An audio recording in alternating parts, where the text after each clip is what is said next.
All right, let's go ahead here one time. I am Eric Arnold. We are in the secondary studio, not the politics barn tonight. It's too cold to shoot out there tonight. I just don't feel like it. So we're going to shoot here in the secondary studio in the wee hours of the morning on Thursday, the 1st of February. So what's been going on? It seems like there's a lot of major stories that are percolating just below the surface or percolated to the surface and then sank below the surface. U.S. servicemen killed in the Middle East. What are we going to do about it? No one knows. Trump ordered to pay $83 million to a leftist activist woman.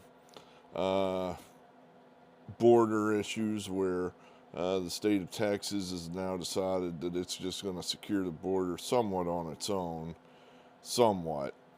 And the federal government is not happy about it. So there's that. And then our latest, polling. When is the next election? I'm not even sure. A couple weeks, I think. Nikki Haley apparently going to stick it out and stay in. What are the latest polls? So these are all things I want to try to hit in 40 minutes. So let's get going. Probably first and foremost of these issues is what's going on in the Middle East. It appears that 3 servicemen were killed in a Muslim attack. I say Muslim just because I don't even know who to attach to the bad guys other than they're all Muslims. Hamas, the Palestinians, the Houthis, the Iranians. I mean, basically, they only have one thing in common is they're all Muslim and they all hate us. So they are pretty much, we think, the perpetrators. We're not sure how much direction went into this attack from the Iranians. Of course, the warmongers in this country are going nuts, trying to gin up a full-scale attack on Iran. Who are the warmongers? You know who they are. Nikki Haley, Lindsey Graham, John Cornyn, probably 3/4 of the Republican caucus in the Senate. So what happens? I guess Biden hasn't done anything yet. Good. Basically the worst course of action would be what the warmongers are advocating. Just a full scale, let's throw down the gloves. We're declaring war. And when I mean we, they want Biden to declare war. I don't think these warmongers would have the stomach to stand in the United States Congress and vote for a declaration of war against another sovereign country. They gave that up in 1941. I don't know we've done it since. That's what should happen, but we just don't do that anymore. We just let the president take the entire brunt of it. So they're trying to shove him into, and let's be clear, we all know no one's shoving Joe Biden into anything because Joe Biden's not running the country. He's over in the corner just doing, he's a puddle of mush. There's no one home. He's a demented senior citizen. So who is running the country? Well, I think that's a good question. Now, this is where, honestly don't know. I think what's going on right now is you have an inter-party, or that's a wrong word, intra-party. I always struggled with that word, whether it was inter or intra. If it's within one body, that's intra. An intra-party war right now going on in the Democrat Party. The Democrats, first and foremost, believe in killing babies. That is their premier belief. That's what unites them. that's why they're so powerful right now, is because of the Dobbs decision, which has thrown the whether or not you can kill a baby back to the states. So they're enraged about that. They're united. They're powerful. Beneath that, though, then it kind of breaks down. But probably their second thing is, who do they support? Do they support Israel, or do they support not Israel? Fill in the blank. That could be Hamas, it could be Hezbollah, it could be the Iranians, it could be the Houthis, it could be Syria, it could be any of those. So, for example, who's the chick from Minnesota that represents the the state of Minnesota in Congress? Omar, is that her name? Ilhan Omar? Well, she really represents Somalia, and she made that clear, I guess, here the other day, giving a speech in Somalia to Somalians, basically saying, I'm a Somalian first, a Muslim second, and that's it. It's like, well, you're standing in the state of Minnesota, which is inside the United States of America. You're none of that? None of that, okay? We all knew that. We're just happy that you made that clear. So, that would be part of the divide in the Democrat Party, where she is clearly a Muslim. Barack Obama, clearly a Muslim, has no use for Israel whatsoever, does not like Israel, some would argue hates Israel. That, I think, is debatable. Clearly his loyalties lie with Islam and Muslim countries. So you have a divide. I'd say 50-50 in the Democrat Party. I think the same division is there in the Republican Party. It's just not as pronounced, and it's not our top issue, or in this case, their second issue. Remember, the first issue was killing babies. How do we feel about Israel versus the Muslim world on the Republican side of the aisle? That's so far down my list of things I care about. I'm not 10th, 11th. And then in the Republican Party, it's probably 3/4 are pro-Israel. It's like, yeah, you know what? These guys aren't assholes. These guys have never overtly attacked us. Yeah, maybe they can be a pain sometimes, and always having to stick up for these guys sometimes gets to be annoying, but for the most part, they're not assholes, and they have a Western-style democracy, so we're going to back them. Now, maybe the ones that aren't like that, I don't even know. They're certainly not like Omar. Is that her name, Omar? That type of I hate Israel person.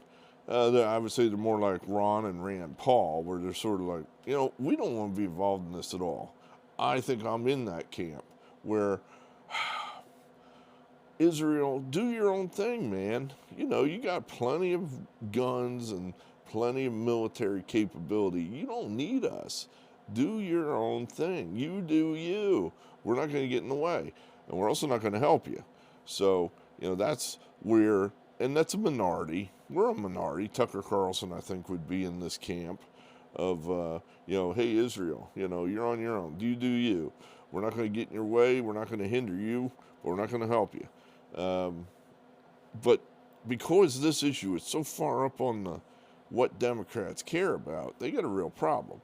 So, I think you got the Obama camp trying to back the Muslims in this conflict, and then you got other guys there who's in the Jewish camp. Up-and-coming rock star Josh Shapiro. I bet you don't know who that is. Your future president, probably at some point. He's the governor of Pennsylvania right now. If you're wondering why John Fetterman, you all know who he is. Senator from Pennsylvania. Is he over his stroke now? Is he able to speak? Can he make 3 sentences in a row? He has suddenly come out with this big, I'm pro-Israel. He's standing on top of his house waving an Israeli flag at the Palestinian protesters down below. just, basically give him a big old middle finger. It's like, wow, what's caused the sudden switch here for former progressive communist Marxist John Fetterman, who's now, maybe we could just take one of those adjectives away and just call him a Marxist. He's no longer a communist Marxist. Maybe he's just a Marxist now. I don't know. I'm reserving judgment before I say, wow, he's one of us. Yeah, okay, maybe not. He's doing this because he's hitching his wagon to Shapiro. Shapiro is about as, Shapiro's Jewish. I don't think Fetterman's Jewish, but Shapiro is most definitely Jewish.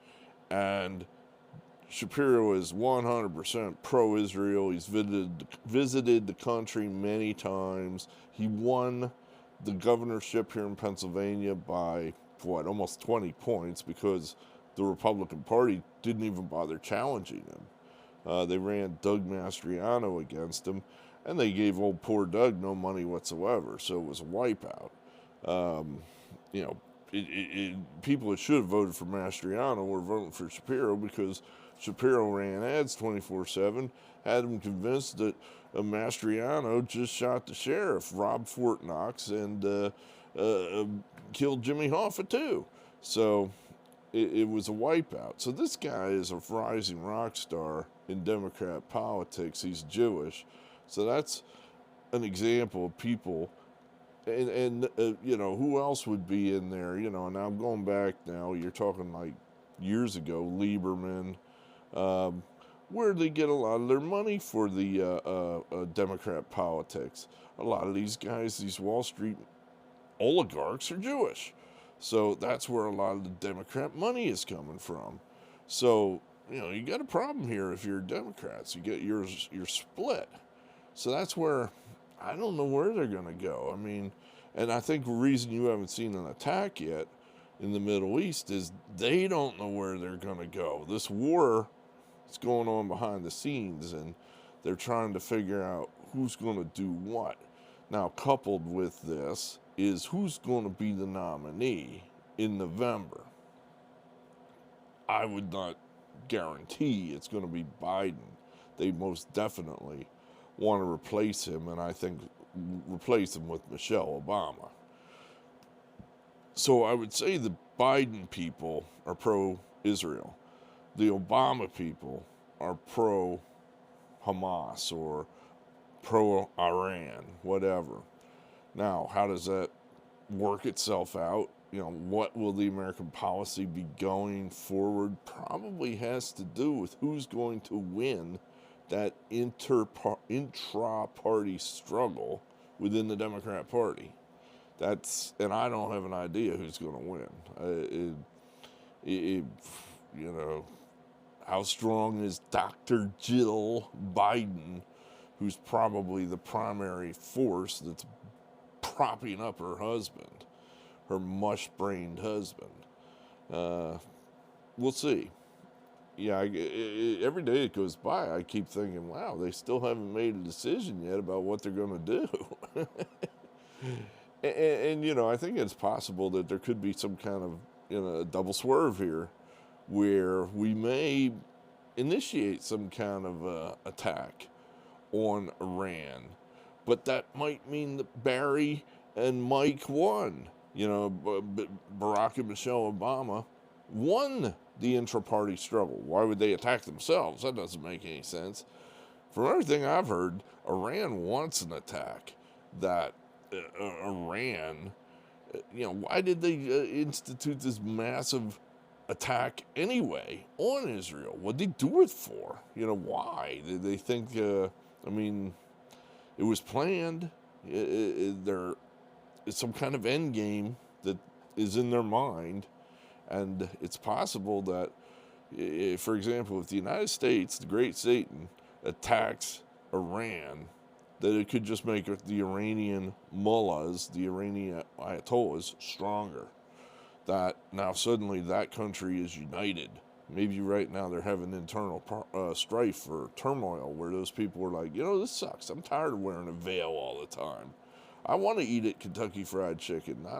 This whole great Satan theocracy is really a bunch of bullshit.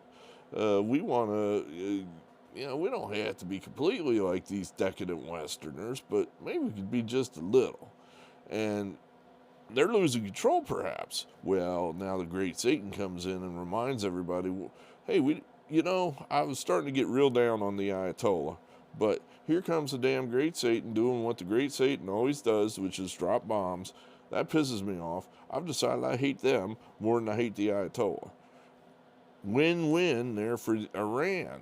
So, that may be some kind of double switch swerve thing that could, where, perhaps the pro-Iranian people in this country, they might say, hey, let's lob some bombs over there and help our brethren out and keep them ensconced in power. And then if it really pisses them off, they might hit Israel, which will be fun for us too, because we really don't like them. I'm talking about the Obamas and those type of the Omars, the Squad, those kind of Democrat wing. So I don't know what'll happen. Really don't. What would be the worst case scenario is if we get ourselves embroiled in some full-on absolute war over there, where we're suddenly putting boots on the ground. That would be a disaster. Honestly, I don't think we'd be able to do that because I don't think the country would stand for it. I just don't think the country, when you take the Donald Trump, Rand Paul wing of the Republican Party and you match it up with the Omar wing of the Democrat Party, that's probably a majority of people in this country that don't want to be involved in a war versus Iran. And that might be what's stopping this thing from getting going right now, is they know they don't have the support of the people. All right, what else?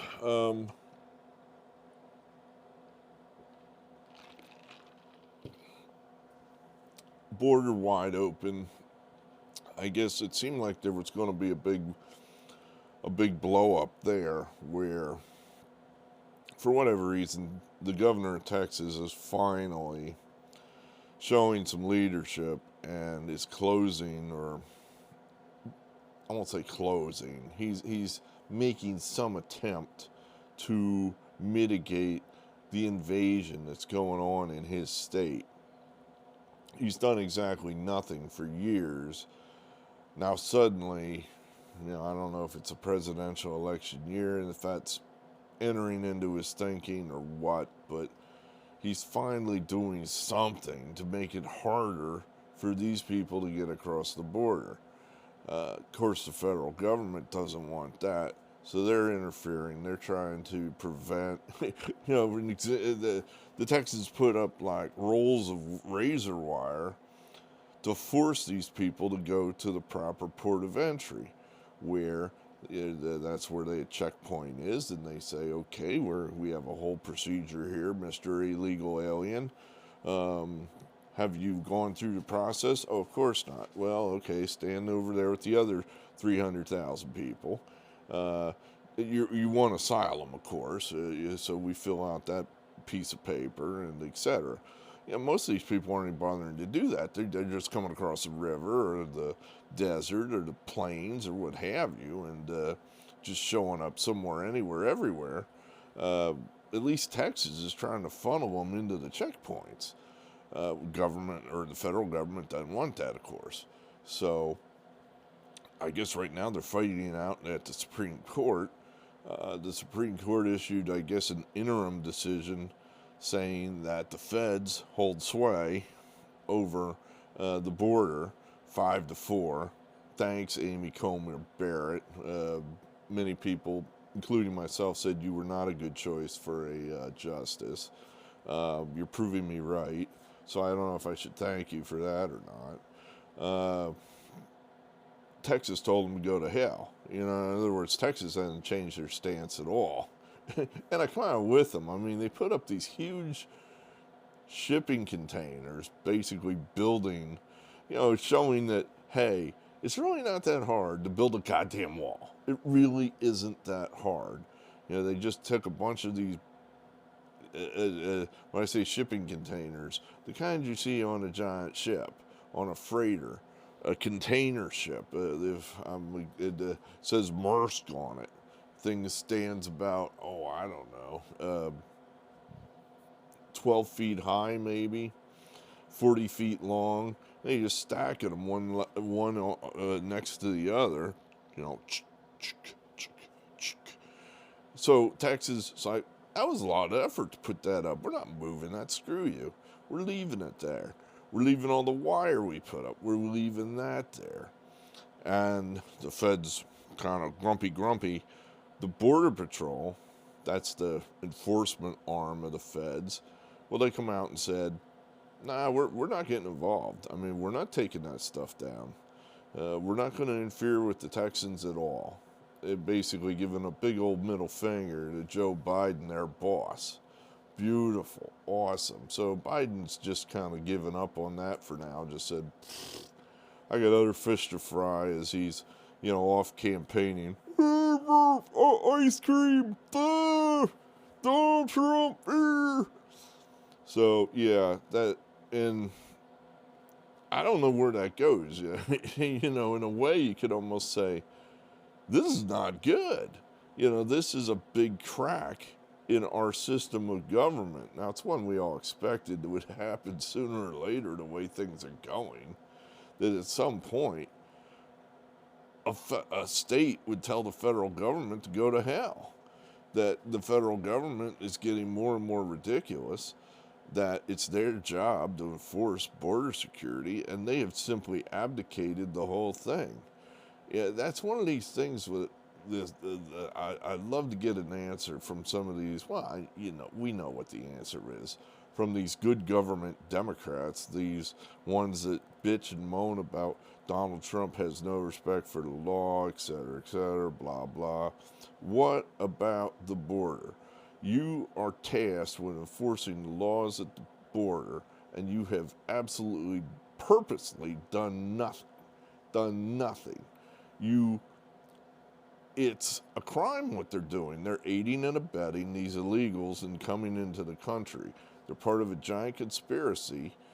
It's a felony. They're all felons because they're all involved in this, the whole Democrat Party, and you can throw half of the Republican Party in there too.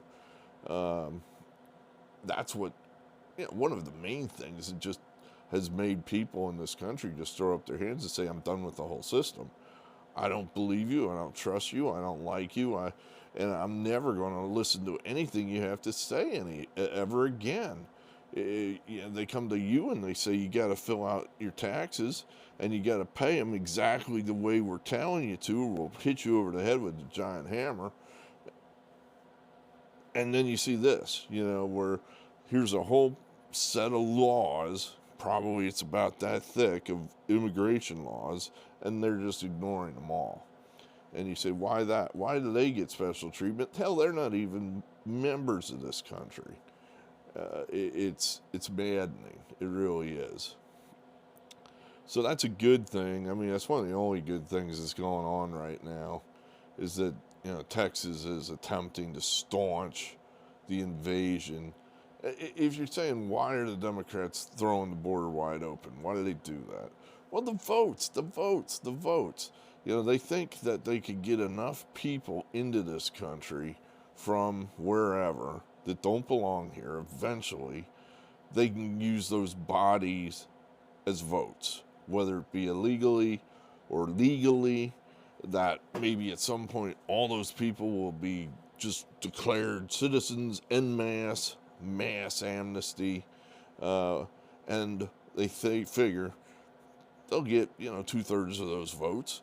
We'll vote for them. Dirt poor people generally vote for whoever's giving them the most bennies, and that'd be the Democrats.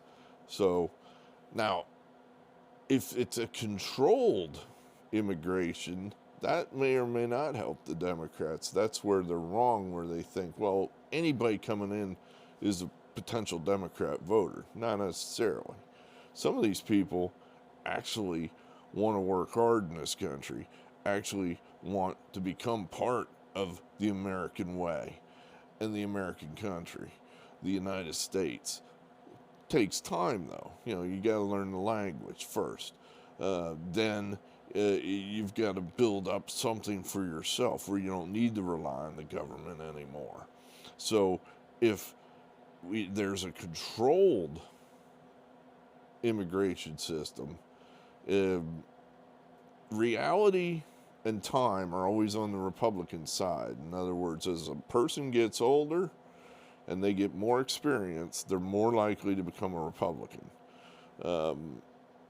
I would say half of the Republican voters are former Democrats that got mugged at one point or another, whether it be literally mugged by a criminal or mugged by reality, where they realized, wow, you know, the Democrat promises and what they stand for is all not good. Whereas the Republicans at least offer you freedom, where it's my fault if things go bad instead of somebody else's fault. I'd rather be relying on myself rather than other people hoping that they're going to come through for me, where sometimes they do and then sometimes they don't. So that this idea that all immigrants are bad, that's not true, and that's not the Republican position. The Democrats are cynically trying to just flood the country, and by doing so, they'll ensure one-party rule. They'll just win every election, and then, well, pretty soon, the country won't even look like California at that point. Try more like East Germany. And I'm talking like 1961 East Germany, or how about this, 1964 East Germany. That'll be the ironic thing, won't it? Once the Democrats win full control of this country, probably in my lifetime, you will see walls. But they won't be there to keep out people, they'll be to keep us in. Let that sink in.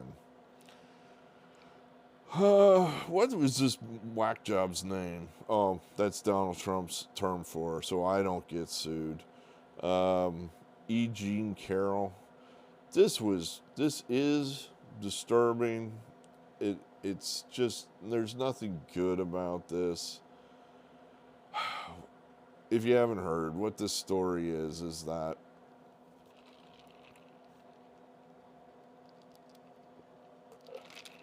this New York, I think she's about 80, dilettante.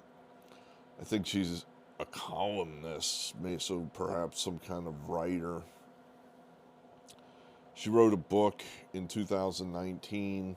In this book, she detailed how she was sexually assaulted in a department store dressing room by Donald Trump in the mid-90s. Donald Trump came out, he was president at the time, came out immediately and said, what the fuck is this? I don't know her. I didn't do that. She's a whack job. I believe that's a quote. Well, she sues him for defamation. And I guess Donald Trump did not participate in the first trial. So the trial takes place in New York City in front of a leftist judge and a leftist jury. Trump, I'm not sure if it took place while he was president or right after. But I guess he was found guilty. That they had decided it was more likely than not that he did sexually assault this woman in the mid-90s. Now, Trump then, of course, just basically said, more things as far as, I didn't do this, she's crazy. I didn't do this. I don't know her. So she sues him again for defamation. This is the trial that just concluded here, I guess last Friday. So they find him guilty again. Same setup, leftist judge, leftist jury, leftist prosecutor, etc., etc., etc. And now they've said he has to pay $83 million to this woman. This is wrong on so many levels. Her case is laughable. You couldn't believe it even if you wanted to. It's just unbelievable. It's like She can't even pin down a date. A year. She can't even pin down a year. Originally, she said, I think it was like 1994, and then they pointed out that the dress you said you had on, they didn't even start making that till a year or two later. Oh, well, must have been mistaken then. And she just shifted the year of the assault a couple years back or forward then. You see, that's how you do this. You can't pick a specific date if you're making up a story. Yeah, Donald Trump is a public person, so there are records all over the place as far a historical record of his movements. So if you said this took place on July 17th, 1996, I remember it like it was yesterday, there might be a record somewhere where he was in, Guadalupe or something. There might be a newspaper article saying, well, Donald Trump visiting one of his properties here in Guadalupe, and it's like, oh, okay, so now there's definitive proof that this is all bullshit. So that's why no date.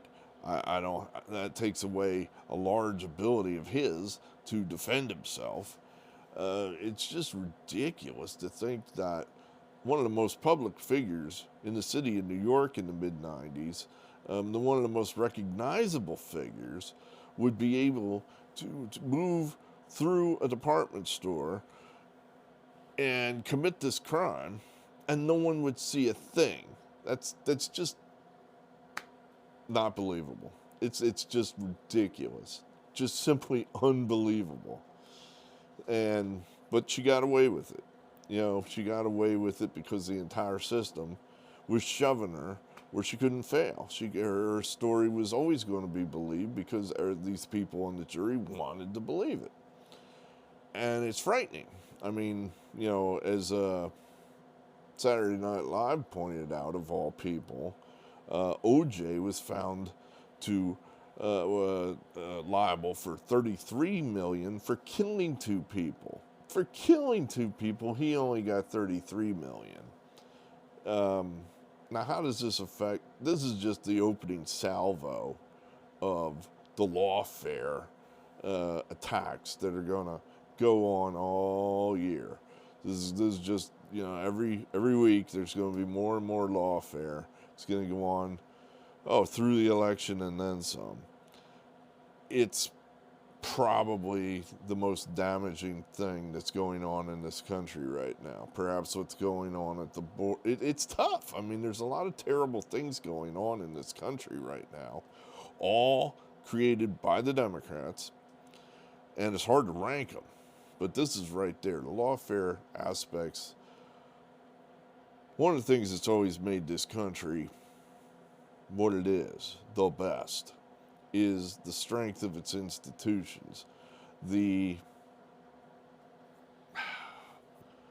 justice, the incorruptibility of our institutions, the justice system being one of them, if not the one. The idea that if you're charged with a crime, that you can go to court and defend yourself and have a fair chance and not be just found guilty because you're the wrong color or you're the wrong religion, or in this case, the wrong political party. That's now going away, if not totally gone. And, it's never been perfect in this country. I mean, I'm sure any black person watching this right now is saying, hey, welcome to the party, pal. Yeah, I get it, that justice for African Americans throughout American history wasn't exactly perfect or fair. What's done is done. But this is, you're talking, you're getting into Soviet-style show trials, Nazi Germany type stuff. When you can't run for president, when the opposition party can't put forth their most popular, best candidate without him just being incessantly attacked with garbage indictments by biased juries and biased prosecutors, you're losing the country fast. So, now what's the practical effect of this Carroll business? It's hard to say. I'd say initially Trump is taking a hit in the polls because of this. I've seen 3 polls now that encompass the verdict and the dates immediately after the verdict date. Each of those polls are worse than, say, the poll by that company preceding it. So now, if you saw all those polls come out today from Bloomberg, I believe it was, the swing state polls still show Trump ahead in all the swing states. Those happened prior to the Carroll verdict. So I'm not that excited about those polls. Now, I think what will ultimately happen here is that this will probably be a neutral. I don't know this is going to hurt him long term. People are going to either forget, or Trump will be able to neutralize it by just showing what a crazy person this Carroll is. She's running around on all the leftist communist TV shows right now, spiking the football, and she looks like anything but a victim. I mean, it looks exactly like what it is. This is a setup. This is a scam. This is just not fair justice that's being meted out. She certainly doesn't look like a rape victim. So, I would say Megyn Kelly is one of the more measured, important observers of American politics right now. And she made the comment that some of the comments this Carroll woman are making right now could end up winning the election for Trump. That it's so crazy, it's so enraging to a normal person looking at this going, there's no way that woman was assaulted. Absolutely no way. And the hell with this. This is not fair. That's what I'm hoping happens with all this lawfare. I'm hoping that normal people who don't follow this that closely see what I see, which is we're losing our country with this. This is unprecedented Soviet-style bullshit that cannot be allowed in a free society. You can't allow this to happen. If you allow this to happen, well, it'll just happen again and again and again and again, and after a while, you just won't be able to stop it, ever. So, this is something that has to be nipped in the bud. Whoever brings forth this lawfare, this scam trials to try to destroy their political enemies, they have to be beaten at the ballot box. They have to be destroyed at the ballot box. You cannot let them win doing this. I've been watching a show called House of Cards. I know it's been on forever. It's been out there forever. We recently ponied up the bucks for Netflix. So, I started watching. I watch it at like 1.5 speed. I'm trying to, let's just get through this and see what happens. And all the characters are just terrible people, just awful people. But there was one comment there by the corrupt main character, Frank Underwood, and his horrible wife. And they were talking about trying to win a presidential election. And I thought, oh no, that's true. That's so true. And they said, we're going to win. We're going to win. And you know why? And the one, I forget who said it, the wife or the husband. Kevin Spacey is Frank Underwood, in case you didn't know. I think the wife said it. I think she's played by Robin Wright. Said, because we're willing to do what the other team or the other side isn't willing to do. Meaning that we'll do anything to win. And unfortunately, that's the Democrats, and I think that's where we're at right now. It's like, how in the hell are we going to beat these guys when they'll do anything? Absolutely anything. It doesn't matter. there's no ethics with them. The only thing that matters to them is winning. So, that's where I'm kind of pessimistic. Despite the fact that right now Trump is the betting favorite, he is 3-4 points ahead in the national polls. He's polling stronger than any Republican candidate since George W. Bush in 2004, who did win that election, by the way. So, you look at it and go, Trump is in a pretty good position at the moment. And I still feel pessimistic. Let's see, what else? Nikki Haley. I'm losing faith here that she's going to do the right thing. The right thing is drop out, support Trump, unite the clans. I keep using that, a metaphor?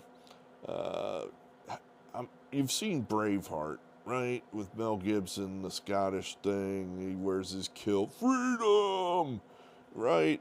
And, he's able to unite the Scottish noblemen. That would be the Nikki Haley, Never Trump wing of the Republican Party, with his populist group, the Trump people.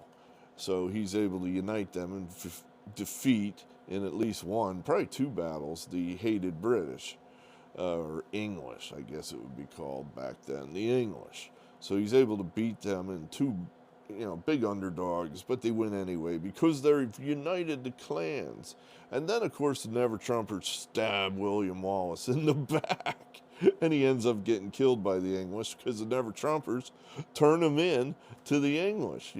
They're traitors. They turn traitor on him. But he would have never won those battles had he not been able to unite the noblemen with him to begin with. So that's probably where Trump's at. William Wallace, Donald Trump, where he's got to get these Never Trumpers on board in some way. And right now, their leader, Nikki Haley, is just, giving that to him. And, she had a horrible comment about the Carroll decision, an obvious scam, bad, horrible lawfare deal there. And she said, I trust the judgment of the jury. It's like, God, you're an idiot. Just a moron. She's causing a lot of hard feelings, and there's no way in the world she's going to get the Republican nomination unless she drops out tomorrow. But I don't think that's important to her. I think she's just simply angling for a cabinet slot in an Obama administration, in a Michelle Obama administration, or, the lowest rated cable show on MSNBC, perhaps. So there you have that. What else? That's it. Like I said, there's so much going on, and then there's nothing going on right now. I keep checking every 6 hours to see if the war started yet, and it never does. So that's good, Hopefully that whoever on the Democrat Party who does not want the war, hopefully they win that part of the intra-Democrat fight that's going on right now inside the Democrat Party. Because if we go to war, that's all bad. Just all bad. Terrible. Terrible. So we'll see. How many times did I say at any rate in that video? I wasn't really paying attention, which probably means I said at least 6 times. The Flamingo Kid will let me know. Thanks for being here. Yeah, I had one other thought about the speech. The defamation, the Carroll thing. That's another thing that's so disturbing to me, is that Donald Trump is being crucified for speaking, basically. And you see that happen to him, and then this thought crosses my mind making these videos where I want to use language a lot more provocative, strong, curse words that apply to E.G. and Carroll. But of course, she just ruined well, 83 million would ruin me. Donald Trump, I guess, it hurts. I don't know, it's going to ruin him. So I sit here and go, wow, I guess I better be very careful about what I say. But then, how do I get my message across if I'm not allowed to use certain words or certain language? The whole reason I started making these videos was freedom of speech was when there was uniform censorship leading up to the 20 election where the big tech and the government was colluding to censor speech. The Hunter Biden laptop story was covered up by the big media, big tech, and the government. Oh, that's pretty much been proven now in that the Justice Department, they're trying to make their case now against Hunter Biden for not paying his taxes. So the Justice Department is using some of the evidence that came from the laptop. So in the court documents that they're laying out saying this guy cheated on his taxes, some of that evidence has come from the laptop. So they have to establish a chain of custody, a chain of events, a chronology of where this evidence, where this laptop came from. And they're basically showing the world that this thing was in our possession well in advance of the 20 election, well in advance of November 2020. We knew about it. We knew about it for a year leading up to the 20 election. So they knew they had this in their possession when they sent the FBI around to Facebook and Twitter and all the rest of them, telling them to censor the story, calling it disinformation or whatever lies they told them. They were lying. They were interfering in an election. That's a crime of which will never be prosecuted, but we know it happened. And yet we're the ones that are supposed to sit here and genuflect saying that the election was not stolen. Give me a break. Give me a goddamn break. So free speech is what probably moves me to make these videos, what moves me to try to sell you on Donald Trump. Not because Trump is some holy great figure, but because your speech is going to be a hell of a lot freer with him at the helm than these bastard Marxist Democrats. I wonder what happens if they win again. It's not going to get better. It's only can get worse. So, the Carroll decision, just an example of that. It's not good. It's disturbing. It really is. I am Eric Arnold. I do believe in free speech. If you have any interest in free speech at all, then there's only one choice this November, and that's Donald Trump. So you should think about that. We'll talk again if I'm allowed to. Signing off.